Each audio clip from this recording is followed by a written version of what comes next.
नोएडा के वीरान खंडहर, मौत का सन्नाटा। नोएडा, ऊंची इमारतें, शानदार मॉल्स और मल्टीनेशनल कंपनियां। लेकिन इस चकाचौंध के पीछे कुछ ऐसे इलाके भी हैं जहां सूरज ढलते ही सन्नाटा पसर जाता है। यह ऐसी कई इमारतें हैं जो सालों से वीरान पड़ी हैं, ना कोई अंदर जाता है ना कोई बाहर आता है।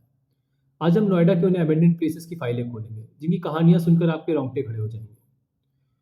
फीनिक्स शू फैक्ट्री, वो चीखें जो आज भी गूंजती हैं।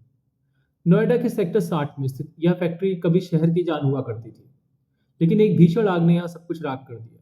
उस आग में कई मजदूर जिंदा जल गए थे। लोग बताते हैं कि इस वीरान फैक्ट्री के पास से गुजरने पर आज भी जलने की बदबू आती है। रात के समय फैक्ट्री के अंदर से औरतों और बच्चों के रोने की आवाजें आती हैं। कई सिक्योरिटी गार्ड्स ने दावा किया कि उन्होंने खिड़कियों पर जलते हुए साए देखे। 2026 में गोस्ट हंटर्स ने यहाँ स्पिरिट बॉक्स के साथ इन्वेस्टिगेशन की है, जिसमें बचाव और आग जैसे शब्द रिकॉर्ड हुए हैं। सेक्टर 12 का वो शापित मकान। नोएडा के सेक्टर 12 में एक ऐसा मकान है जिसे कई सालों से खरीदने या किराए पर लेने की हिम्मत नहीं कर पा रहा कोई। कहते हैं कि यहाँ रहने वाला एक हंसता खेलता परिवार अचानक से आत्महत्या कर ली थी। पड़ोसियों का कहना है कि घर खाली होने के बावजूद अंदर लाइटें जलती बुझती दिखती हैं।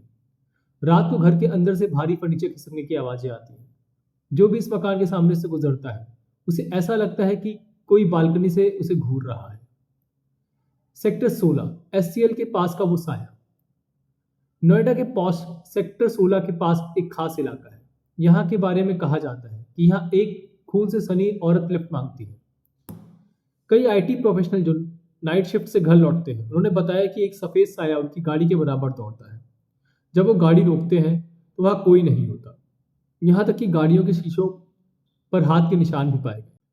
नोएडा के वीरान खंडहर चीख चीख कर अपनी कहानी सुना रहे हैं। क्या ये वाकई भटकती आत्माएं हैं या सिर्फ हमारे दिमाग का डर? विज्ञान इसे रेसिडुअल एनर्जी कहता है, लेकिन स्थानीय लोग इसे श्राप मानते हैं।